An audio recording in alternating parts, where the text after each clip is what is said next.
नवरात्रि के दूसरे दिन मां ब्रह्मचारिणी की पूजा अर्चना करने का विधान है।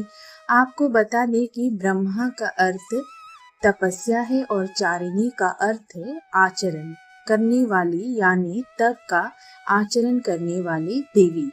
वहीं देवी के इस रूप को माता पार्वती का अविवाहित रूप माना जाता है। मान्यता है माँ की पूजा करने से व्यक्ति को धन समृद्धि की प्राप्ति होती है, साथ ही भक्त के अंदर तप करने की शक्ति आती है।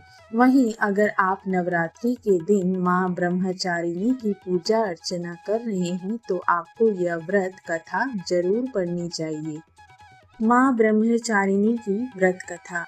पूर्व जन्म में ब्रह्मचारिणी देवी ने पर्वतों के राजा हिमालय के घर पुत्री रूप में जन्म लिया था।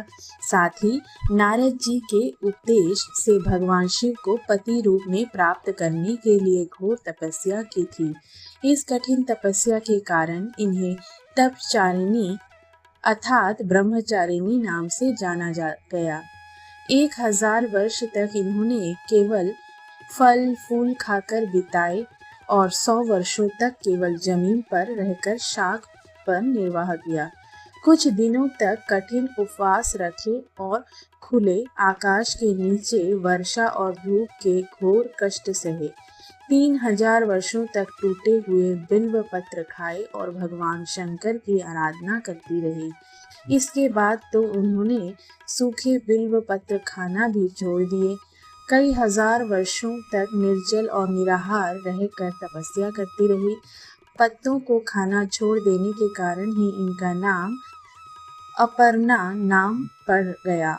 कठिन तपस्या के कारण देवी का शरीर एकदम क्षीण हो गया। देवता, ऋषि, सिद्धगण, मुनि सभी ने ब्रह्मचारिणी की तपस्या को अभूतपूर्व पुण्य कृत्य बताया, सराहना की और कहा, हे देवी, आज तक किसी ने इस तरह की कठोर तपस्या नहीं की है। यह आपसे ही संभव थी। आपकी मनोकामना परिपूर्ण होगी और भगवान चंद्रमौली शिव जी तुम्हें पति रूप में प्राप्त होंगे। अब तपस्या छोड़कर घर लौट जाओ।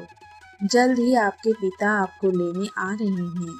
माँ की कथा का सार यह है कि जीवन के कठिन संघर्षों में भी मन विचलित नहीं होना चाहिए। माँ ब्रह्मचारिणी देवी की कृपा से सर्व सिद्धि प्राप्त होती है।